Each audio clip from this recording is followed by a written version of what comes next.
बऱ्याच लोकांचे मला फोन येत असतात. त्यांना नर्मदा माईची पूर्ण परिक्रमा करायची असते, परंतु पायी करणं त्यांना शक्य नसतं. तर त्यांच्यासाठी उत्तम असा पर्याय आहे की त्यांनी बसनी परिक्रमा करावी आणि बसनी परिक्रमा करण्यासाठी उत्तम पर्याय आहे ठाण्यातील दोस्ती tours and travels he company. ठाण्यातील दोस्ती टूर्स अँड ट्रॅव्हल्स हे बसनी नर्मदा माईची शास्त्रोक्त पूर्ण परिक्रमा आयोजित करतात. निवासाची व भोजनाची अतिशय उत्तम व्यवस्था असते. ज्यांनी पण आत्तापर्यंत दोस्ती टूर्स अँड ट्रॅव्हल्सतर्फे परिक्रमा पूर्ण केली आहे माईची, त्यांच्याशी मी स्वतः बोललेलो आहे. त्यांचे अनुभव अतिशय चांगले आहेत. तर तुम्ही सुद्धा या सुविधेचा लाभ घेऊ शकता. त्यांचे फोन नंबर मी डिस्क्रिप्शनमध्ये देणार आहे, तसेच या व्हिडिओमध्ये पण देणार आहे. त्यांना फोन करून तुम्ही तुमच्या परिक्रमेबद्दल त्यांच्याशी बोलू शकता. तसेच ते इतरही सहली आयोजित करतात. त्यांची पण विस्तृत माहिती त्यांना तुम्ही फोन करून घेऊ शकता. तर तुम्हाला परिक्रमा करताना कधी असं वाटलं का की जी व्यक्ती आता आपल्याला भेटली त्याच्यात देवाचा अंश जास्त प्रमाणात, सगळ्यांमध्ये देवाचा अंश आहे.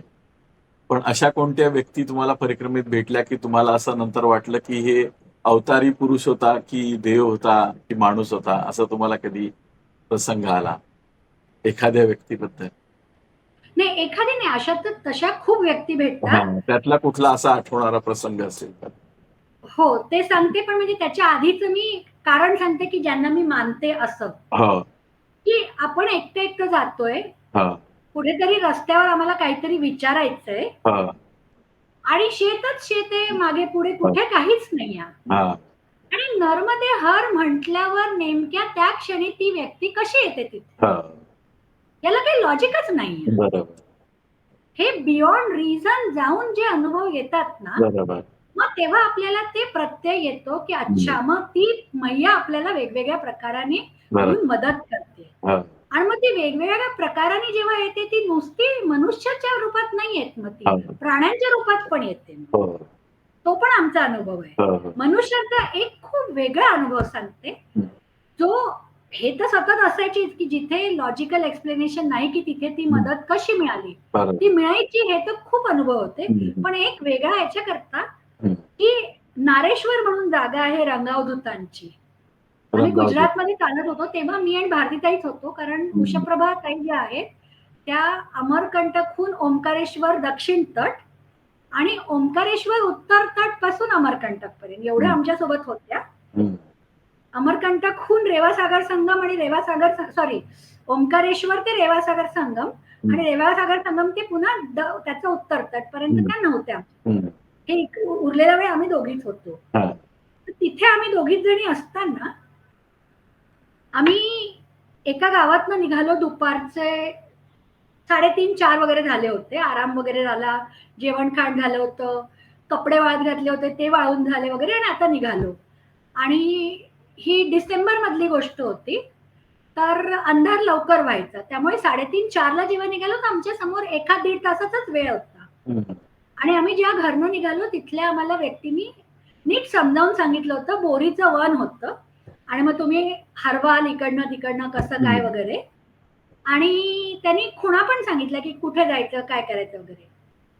आणि तरी तसं असताना एका पर्टिक्युलर ठिकाणी पाहतोय असं आणि असा वर-खाली, वर-खाली रस्ता होता जरा. हं. म्हणजे टिले ज्याला म्हणतात हिंदीमध्ये असं होतं. टेकड्या, उंच टेकड्या नव्हत्या, टिले होते असे. तर एका पर्टिक्युलर ठिकाणी पायवाट इकडे पण जाताना दिसते, इकडे पण जाताना दिसते आणि आम्ही त्या झाडीमध्ये असल्यामुळे नर्मदा मैया दिसत नाहीये. नाहीतर तो जो एक गोल्डन रूल असतो नर्मदा किनारीचा, की रस्ता चुकला की हमखास उजवीकडेच जायचं, कारण तो किनाऱ्याकडेच जाईल आहे. बरोबर. तिथे ते आम्हाला दिसायला स्कोप नव्हता, कारण आम्हाला हं. मैया दिसत नव्हती तिथे. आणि मग काय करायचं? आणि मग तेवढ्यात आवाज आला, "नर्मदे हर मैया जी रुकिये, रुकिये" म्हणून. हं. मग आम्हाला पहिले कळेना कुठून आहे काय, मग तो आला माणूस मग. हं. तो आला, तर असा तो झिंगत-झिंगत आला होता. हं. हातामध्ये त्याचे कुऱ्हाड होती. तो हं. गावातला माणूस लाकडं हं. फाटा आणायला गेला असेल. तर आमच्या जवळ आला तर आम्हाला म्हणजे जे आपण जनरली शहरात असतो तो कुऱ्हाड-बिऱ्हाड घेऊन चालत येतोय म्हटल्यावर तर हो. कायच झालं असतं आपलं. पण आम्हाला ते नर्मदे हार म्हटलं ना त्यांनी, मैया जी रुकिये, आम्हाला काही एक क्षणाची सुद्धा भीती नाही वाटली. हं. मग तो आला, "काय झालं? अरे तुम्ही तर रस्ता चुकलाय" वगैरे हं. सांगितलं. आम्ही घेऊन चालतो. हं. म्हणून तो आम्हाला घेऊन निघाला. आम्ही एका स्ट्रीम पाशी आलो.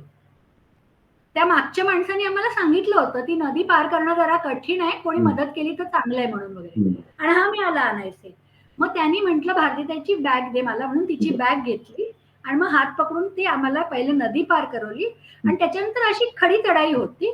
मग जरा प्लेन होतं जिकडे जाऊन आमचा तो थोड्या वेळाने तो आश्रम होता जिथे आम्ही राहणार होतो. तर ती बॅग घेऊन तो चढत असताना आम्ही त्याच्या मागे मागे जात होतो आणि जसं आम्ही चढून गेलो तर तो म्हणे की आता तो बघा समोर आहे, आता तुम्ही जा, माझं जरा काम आहे, मी जरा नाही येत का असं काहीतरी म्हणाला. तो मला एक्झॅक्ट वर्ड्स नाही आठवत.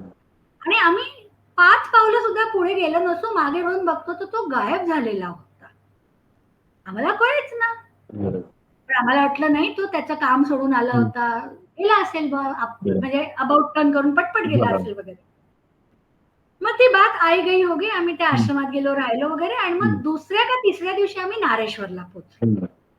आणि मग तिथे काही अनुष्ठान वगैरे करू म्हणून आम्ही त्यांना सांगितलं, आम्ही खोलीत गेलो. त्यांनी आम्हाला एक पुस्तिका वगैरे दिली जी त्या गंगावधूतांचं चरित्र होतं. आणि आमच्यासोबत जसा प्रसंग घडला होता एक्झॅक्ट तसा प्रसंग त्याच्यात होता की ज्याच्यामध्ये एक माणूस त्यांच्या सोबत चालतो, ती छोटीशी स्ट्रीम पार करतो आणि स्ट्रीम पार केल्यावर ते पुढे त्या नदीच्या त्या पार आहेत आणि हा माणूस इकडे आहे आणि तो असं पाणी प्यायला थांबलेला आहे नदीवर झुकून असा पितो पाणी. तर म्हणे हो तू पुढे हो आपण भेटू. आणि रस्त्यावर गप्पा खूप मारलेल्या आहे, रात्री धुनी रमाएंगे मैं आऊंगा वगैरे म्हणून झालेला आहे. तर हे रंगावधूत पुढे गेले स्वामीजी आणि हा पाणी पितोय वगैरे आणि ते चालले गेले. त्यांनी काही पाहिलं नाही, आला नाही मागून वगैरे. आणि त्यांनी नाव सांगितलं, काय काय सगळं सांगितलं. आणि त्या रात्री जेव्हा धुनी रमवून सगळे भजन गातायत, काय काय करतायत, काय वाट बघतायत, खूप वेळ झाला कोणी आलंच नाही. मग त्यांनी नावाने चौकशी केली तर एक जण म्हणे की अहो मग गेली इतकी 40 वर्ष मी या आश्रमात, तर म्हणे असं नावाचं तो कोणीच नाही म्हणे. किंवा तो सरप्राईज गावातल्या कोणाला नाही म्हणे अशा नावाचं कोणीच नाही. आणि मग त्यांनी तो किस्सा सांगितल्यावर सगळेजण खूप हे झाले की अरे तुम्हाला बघा कशी मदत मिळाली. आणि तो प्रसंग वाचताना आम्हाला असं एकदम काटा आला अंगावर की we face the same thing. आणि मैया बघा कोणत्या कोणत्या रूपात कशी कशी येऊन प्रसंग मदत करते. आणि अगेन ऍज अ सेड की त्या क्षणी तो माणूस तिथे असायला, आम्हाला मदत करायला काहीही लॉजिकल एक्सप्लेनेशन नाही. बरोबर. तो केवळ आणि केवळ मैयानी पाठवलेला मदतनीस, मैया आली त्या मदतनीसाच्या रूपात, हेच एक्सप्लेनेशन आहे, दुसरा काहीच नाही. बरोबर. असं अनेक ठिकाणी आहे. अजून दुसरा असा कुठला प्रसंग आठवत असेल? जे मी तुम्हाला प्राण्याचं सांगितलं जसं निमाड एरियामध्ये काय होतं, मी मगाशी सांगितलं ना की नर्मदेचं पाणी वापरूनच खूप शेती होते आणि निमाड खूप फर्टाईल, खूप संपन्न शेती आहे तिथे. तर म्हणजे खास करून दक्षिण किनाऱ्यावर तर अगदी 1-1 किलोमीटर 2-2 किलोमीटर पर्यंत पाईपलाईन घेऊन लोक शेतीला पाणी नेतात. तर त्यांचे पंप आणि त्यांचं मीटर सगळं ते किनाऱ्यावरच असतं, ज्याला तरी म्हणतात.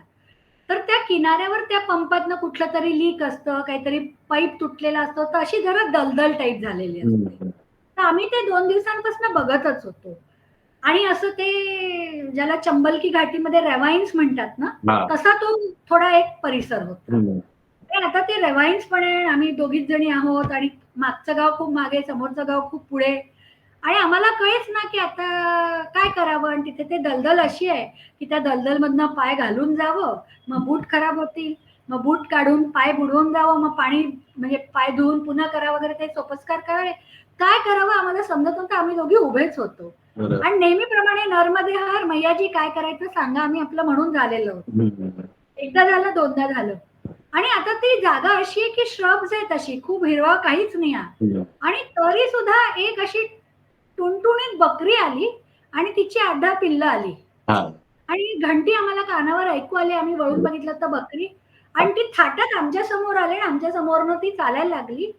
आणि आम्ही ज्या एका स्ट्रेच, आणि तो स्ट्रेच किती असेल, 10 पावलं असतील नसतील, त्या 10 पावलांच्या स्ट्रेचवर आम्हाला जी फक्त दलदल दिसत होती. याचा आम्हाला ऑप्शन असतं की पूर्ण त्या रवाईन्स वरतून जा, तो that would mean a detour. मग तेही आम्हाला करायचं नव्हतं. आणि जिथे आम्ही समजत होतो की इतकी दलदल आहे, ती बरोबर ती अशी छोटे छोटे आमची पावलं पडू शकतील एवढे कोरडे स्पॉट्स वरनं ती जायला लागली आणि आम्हाला लक्षात आलं, अरे हे आम्हाला मैया रस्ता दाखवते. आम्ही बरोबर त्या त्या पावलांवर पाऊल ठेवून पार झालो. असं असंख्य वेळा होतं. हे मी 2 प्रातिनिधिक उदाहरणं दिलं. मगाशी जसं एक उदाहरण सांगितलं होतं, की समस्या नंतर येणार असते आणि त्याचं हल पहिलं येतं. हे ओंकारेश्वर पासून आम्ही मोरटक्कापर्यंत जात होतो. तिथे असे दोन्ही ठिकाणी उभे पहाड आहेत. तर एका मौनी बाबांच्या आश्रमात थांबलो होतो, तर तिकडे त्यांनी आम्हाला चहा करता थांबवलं. 1 चहा झाला, 2 चहा झाला, गप्पा-टप्पा. मग आम्ही आता निघतो म्हटलं. नाही, नाही थांबा, भोजन प्रसादी घ्या. नाही, नाही म्हटलं, आम्ही खाऊन निघालोय, आम्हाला तिथे जायचंय अजून वगैरे असं करून. मग थांबा, 1 जणाला आम्ही तुमच्या सोबत पाठवतो म्हणाले. तर आम्ही ओंकारेश्वर पर्यंत येईस्तोवर महिना होऊन गेला होता. तर आम्ही अगदी शूरवीरच्या थाटात, की नाही, नाही आम्ही जाऊ आमच्या, नाही, नाही आम्ही जाऊ आमच्या. तर ते स्वामीजी, नाही, नाही तुम्ही थांबा, ऐका, तिकडे आहे प्रॉब्लेम, आम्ही घेऊन जाऊया म्हटलं. मग त्यांनी 2दा म्हटल्यावर मग आम्हाला वाटलं की किती आर्ग्यू करायचं आणि वयाने पण मोठे आहे, मान आहे, सगळं आहे. मग तो आला आमच्यासोबत. मग अशोक भैया का काहीतरी नाव त्याचं, तर मी ना आता एवढे 20 वर्ष झाले नावही सगळी विसरली.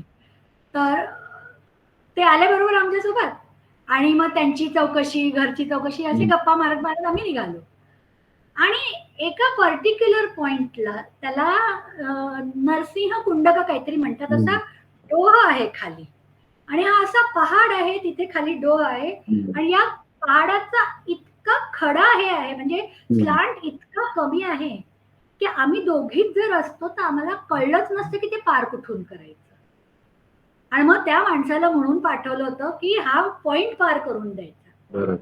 मग त्याने आम्हाला पार करवलं. मग आमच्याकडे सॅशे होते तेव्हा ओंकारेश्वर मधनं घेतलेले एनर्जी ड्रिंकचे. मग आम्ही ते ORS चे घोल प्यायलो.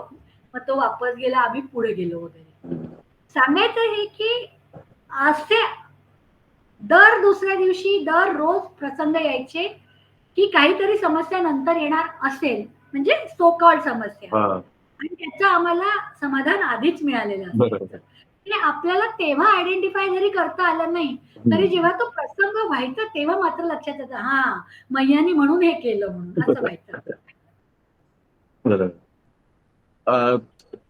तुमचा पूर्ण प्रवास जो परिक्रमेचा प्रवास झाला पूर्ण, त्याच्यामध्ये तुम्हाला स्वतःमध्ये काय बदल जाणवले?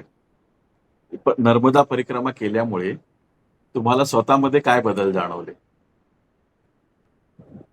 जे वागणं बोलणं आपण म्हणतो ना, बहुधा ते माझं नाही बदललेलं आहे. आय डोंट थिंक सो की मी तशीच आहे, म्हणजे ज्या प्रकारे मी आधी बोलायची तशीच आहे.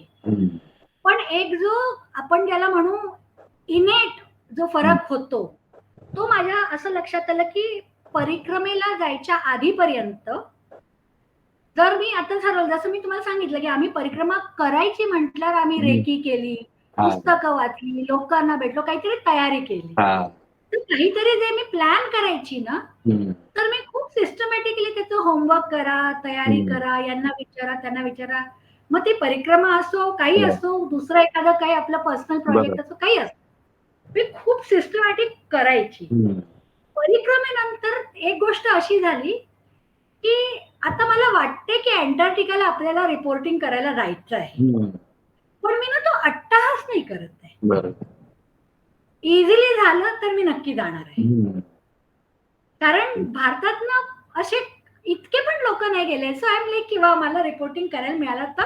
आणि शिवाय मी एका न्यूज एजन्सीमध्ये काम करते, तर आमची बातमी पूर्ण भारतभरात सगळ्या पेपर्सना, सगळ्या न्यूज चॅनल्सला राहते. त्यामुळे मी केलेली बातमीचं रिपल इफेक्ट, कास्केड इफेक्ट खूप आहे. पण मी काही अट्टहासाने खूप काही प्लॅन नाही करते, यांना पटवा त्यांना पटवा, काही करत नाही. हा एक ज्याला आपण म्हणू कंटेंटमेंट ज्याला म्हणू, ते एक आलं.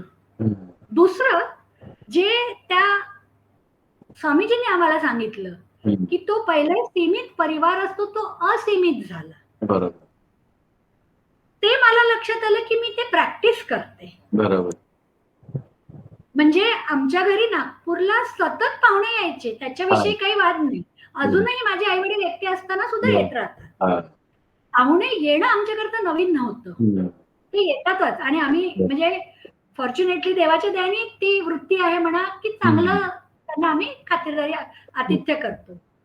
पण आता जे मी स्वतःमध्ये फरक जाणवला आणि जे मी प्रॅक्टिस करते आहे, हम्म. इव्हन ॲट द कॉस्ट की मी स्वतः विषयी सांगते आहे, बरं. ते हे की माझ्या घरी मला अपरिचित असणारे लोक हम्म. मी घरात असताना सुद्धा आणि मी नसताना सुद्धा येऊन राहतात. बरं. म्हणजे आता जसं कोविडचं जेव्हा झालं होतं, हा. जवळजवळ 8-9 महिने मी माझ्या आई वडिलांसोबत जाऊन राहत होती. हा.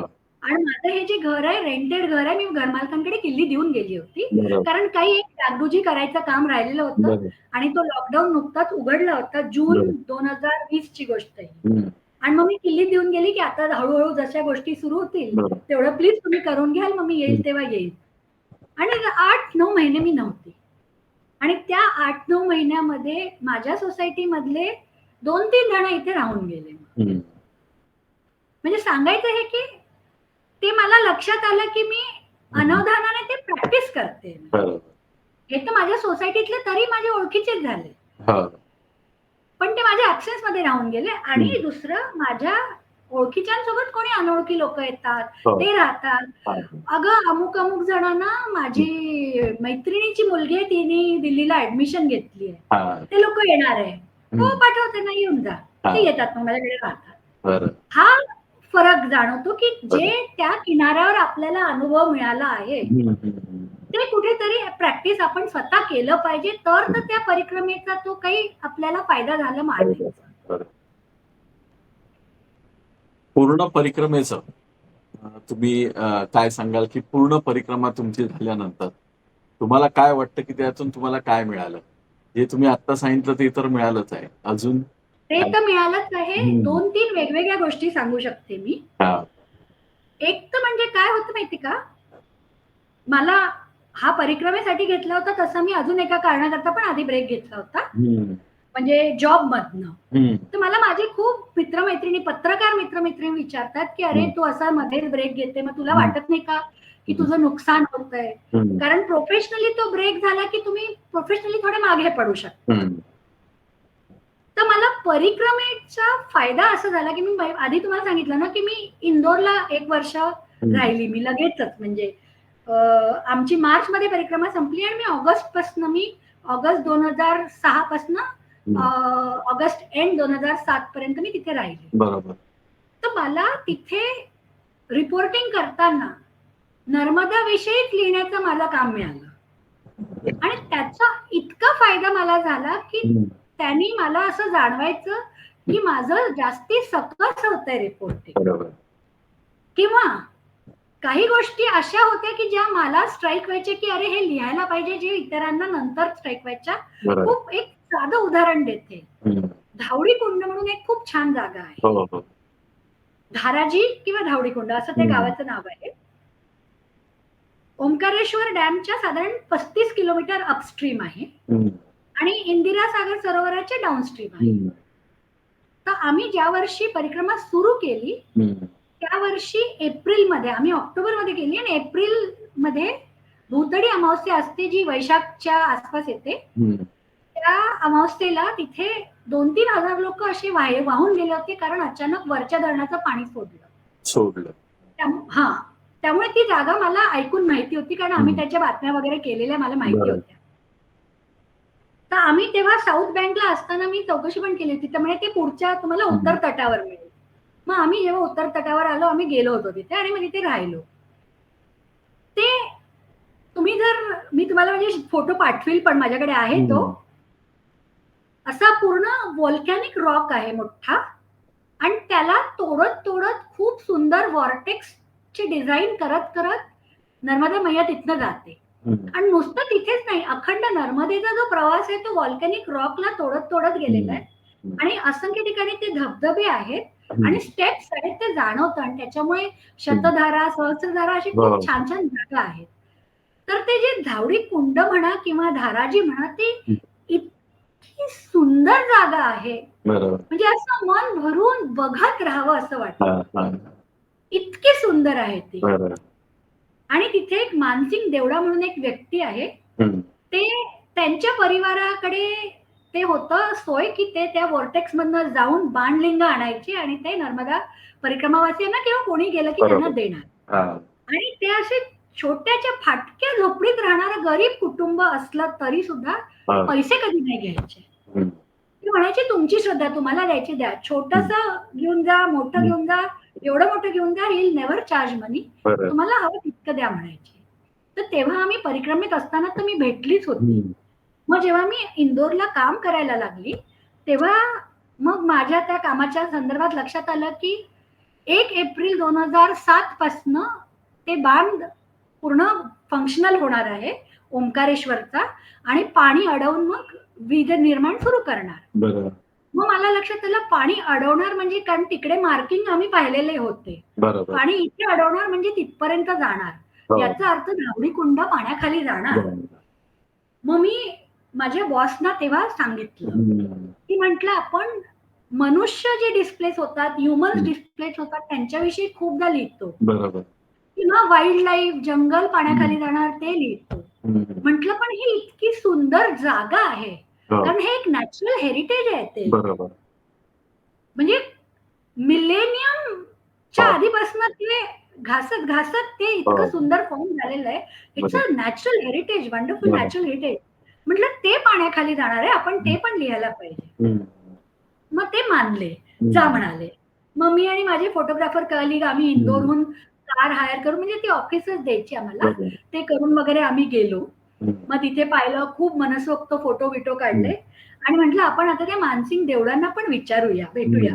मग त्यांच्या घरी गेलो. हम्म. मग तिथे त्यांच्याशी भेटली बोलली आणि मी त्यांना विचारलं हम्म. की म्हटलं आता तुम्हाला वाईट वाटत असेल ना की हम्म. आता तुमच्या नंतर आता तिथनं बरोबर. मिळणार नाही.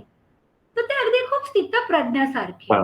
नाही वो तो लिखा ही था, माझी 7वी पिढी आहे म्हणतात. हम्म. म्हटलं म्हणजे काय? मग त्यांनी गोष्ट सांगितली, म्हणजे हम्म. त्यांच्या फॅमिलीमध्ये ती गोष्ट पिढ्यानपिढ्या सांगत आले की 7 पिढ्या मागे जो त्यांचा पूर्वज होता, तर त्याला एक दिवस लक्षात आलं की अरे रात्री कोणीतरी प्राण्यांनी आपलं शेत खराब केलंय म्हणून. हा. 1 दिवस झाला, 2 दिवस झाले, तिसऱ्या दिवशी तर रात्री जागरण करून बघत राहिला की कोण प्राणी येतात आणि खातायत माझं शेत आणि खराब करतायत. तर 2 गायी दिसल्या. हम्म. मग ते धावले त्याच्या मागे, त्या गायी पळायला लागल्या. तर आज म्हणे मी या मालकाचा छडा लावणार, म्हणे माझं कोण नुकसान करते, मला भरपाई हवी. तर बरोबर. एका गायीची शेपटी पकडली आणि ती गाय धावते, तिच्या मागे धावायला लागली. हम्म. ती गाय समोरची अजून धावत होती जोरात, ही यांच्या हातात असल्यामुळे थोडी स्लो होती. हम्म. आणि त्यांनी पाहिलं की समोरची धावत धावत किनाऱ्यावर गेली आणि नदीत उडी मारली. हम्म. यांना लक्षात आले की आता ही पण गाय नदीत जाईल, म्हणजे नथिंग डुईंग, मी पण जाणार आणि पताच करणार कुठे जातात म्हणून. हम्म. आणि शेपटी पकडून त्यांनी पण नदीत उडी मारली. हम्म. आणि ते फोटो पाहिल्यावर तुम्हाला लक्षात येईल, तिथे असे कपाऱ्या आहेत खाली, म्हणजे धबधबा टाईप पण आहे. हा. हा. तर ती अशा एका ह्याच्यातनं खाली जाऊन त्या पाण्याच्या आत शिरली. ती हा. दुसरी गाय पण त्याच्या मागे, हे पण तिच्या मागे. हम्म. आणि त्या पाण्याच्या मागे असा एक खूप मोठा परिसर, हम्म. म्हणजे पाण्याच्या आत आणि त्या व्हॉल्कॅनिक रॉकच्या खाली अशी गुहासारखं आहे. हा. तर तिथे पाहिलं तर ती गाय जाऊन एका ऋषींच्या समोर उभी राहिली. हम्म. आणि मग यांनी आलं, ही गाय तुमची आहे का म्हणे. हम्म. हो. आणि हा साधा सिम्पलटन माणूस, एकदम म्हणजे निर्व्याज, एकदम साधा माणूस. आणि बानसिंग देवळा पण अगदी तसेच आहे. बरोबर. तर ते गेले आणि म्हणे की हो माझीच गाय आहे, काय झालं. हे म्हणे तुमची गाय माझ्याकडे रोज रोज येऊन नुकसान करतात, मला माझी भरपाई द्या म्हणे. हम्म. हो हो म्हणे सगळं देऊ, जरा तू आता धावत आलाय, थांब थांब, हे नाही ते मला काही खातेदार नको, मला काही नको म्हणे, माझं नुकसान द्या एका. हम्म. तर ते खूप तपस्वी ऋषी होते. ते त्याच्या साधेपणावर अगदी खूप भोळा माणूस, खूप हे झाले. ठीक आहे म्हणे मी तुला देतो म्हणे भरपाई, किती हवी. मग त्यांनी काय जो हिशोब सांगितला दिले वगैरे. आणि त्याच्यावर खुश होऊन त्यांनी त्यांना 2 वर दिले. हम्म. एक वर असा दिला की बाकी कोणाला मिळो न मिळो, तुम्हाला तुमच्या उदरनिर्वाहापुरतं लागेल इतकी मासळी रोज मिळेल आहे तुम्हाला. हम्म.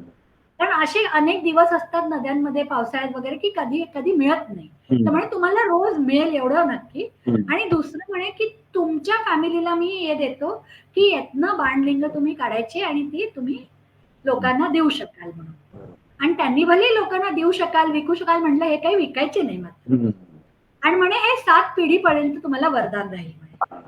तर ही गोष्ट मानसिंग देवडा मला सांगत असताना म्हणे ही आम्ही इतक्या वर्षानुवर्षापासून ऐकली, माझी 7वी पिढी आहे, आम्हाला माहिती होतं की काही ना काही होणार आहे आणि याच्यानंतर जाणार आहे. बरोबर. बघा त्यांचं ती मानसिक तयारी होती त्यांची. तर हे जे तुम्ही विचारताय ना की परिक्रमेनंतर काय मिळालं, हा. त्याच्यानंतर नुसतं ते वर्षभर नाही तर त्याच्यानंतर सुद्धा मी अनेकदा नर्मदेविषयी बरंच काय काय लिहित गेली. बरं. हे एक नुसतं त्याच विषयी नाही तर मी जे प्रत्यक्ष तिथे डिस्प्लेसमेंट झाल्यावर काय होतं ते बघितलं असल्यामुळे हा. ते पण माझी समज वाढली असं मी म्हणू बरोबर. शकेल. हे एक झालं. दुसरं जे झालं, जे तुम्हाला मगाशी म्हटलं तसं कंटेंट जे आहे ते तर फरक पडतोच. पण एक जो फरक अजून जाणवतो तो म्हणजे की कुठेही रस्त्यात चालताना जो म्हणजे माझ्यामध्ये तर नक्कीच मला जाणवला फरक, की सपोज ट्रेनमध्ये आहे, कोणी भिकारी आला, तर आपण असे 5 रुपये देऊन जा बाबा, जरा हिडीस-फिडीस टाइप करतो. किंवा छक्के असतात, सगळीकडे खूप छक्के त्रास देतात. म्हणजे आपल्याला हात लावला तर लोकांना अशी शहारे वगैरे काय घेऊन जातात वगैरे वगैरे. हे मी माझ्यामध्ये फरक जाणवला, की मी आता बोलताना कोणाशीही मी वेगळी आणि तो वेगळा हे नाही करू शकत. तो फरक मला नक्की जाणवला माझ्या. बरोबर. म्हणजे त्याचं पुन्हा मी माझ्या प्रोफेशनल याच्यातलं उदाहरण सांगते. मी दिल्लीत जेव्हा नवीन आली होती, मी हिंदुस्तान टाइम्सला होती. हा. तर 1 वर्ष मी ट्रॅफिक म्हणून विषय कव्हर केला. हा. आणि पत्रकारांचं अर्ध काम तर सोर्स कडनं असतं. हो. तर ऑफिसर्स पण सोर्स असू शकतात आणि कोणी पण असू शकतात. बरं. तर राह चलते कॉन्स्टेबल पण माझे सोर्स असायचे. हो. आणि एक जी टिपिकल दिल्लीत वाढलेली राहिलेली अशी पत्रकार मैत्रीण होती माझी, तिच्यासोबत मी एक दिवस आमच्या ऑफिसच्याच रस्त्यावर पायी चालत होतो, जवळ कुठेतरी जायचं म्हणून. आणि एक कॉन्स्टेबल दिसला, त्याला थांबवून मी काहीतरी विचारलं. ती म्हणे, तुझ्या ओळखीचा आहे तो? म्हटलं नाही. तर म्हणे तू कशी काय बोलली? म्हटलं अगं माझं बीट आहे, बीट म्हणजे आम्ही जे कव्हर करतो विषय. तर म्हटलं मला हे नाही, माझा सोर्स आहे म्हटलं. आणि ती जी आश्चर्यचकित झाली की ती पुढचे आठवडाभर जो येईल त्याला सांगत तुला पता आहे हिचे कॉन्स्टेबल पण सोर्स असतात. मला फार आश्चर्य वाटलं की कॉन्स्टेबलशी मी बोलली याच्यात तिला वावगं का वाटलं. तर हे तर म्हणजे मी प्रोफेशनल कारणाकरता सांगते. पण आता जसं दिल्लीमध्ये चौकांमध्ये छक्के खूप येतात, तर ते मैया निघते काय माता म्हणतात, काही पण म्हणतात ते म्हणजे दे दो, ते असे डोक्यावर हातबीत लावतात. तर मग मला त्याची किळस वगैरे नाही वाटत. मी त्यांच्याशी डोळे घालून बोलते, 5 रुपये 10 रुपये जे काय द्यायचं. तर हे असे सटल बदल होतात. बरोबर. जसं मी आधी म्हटलं की माझी बोलण्याची पद्धत बदलली का, माझी काही वागण्याची, अजूनही काहीतरी माझ्या बहिणीने काही म्हणजे आमचं काही बोलणं झालं असताना मला पटलं नाही तर मी तिला अजूनही रागवते, तशीच रागवते. ते तसे बदल नाही झाले, पण हे असे सटल बदल झाले. बरोबर. तर याच नोटवर आपण आपली आजची मुलाखत संपवूया. आणि तुम्ही माझ्या चॅनलला वेळात वेळ काढून मुलाखत दिली त्याबद्दल धन्यवाद. तर नर्मदे हर. नर्मदे हर. हा व्हिडिओ प्रेक्षकांना कसा वाटला प्रेक्षकांनी जरूर कॉमेंट करून कळवावं. चॅनलला सबस्क्राईब करायला विसरू नका. परत भेटूया अशाच एखाद्या नवीन व्हिडिओमध्ये. तोपर्यंत नर्मदे हर. नर्मदे हर. बरोबर.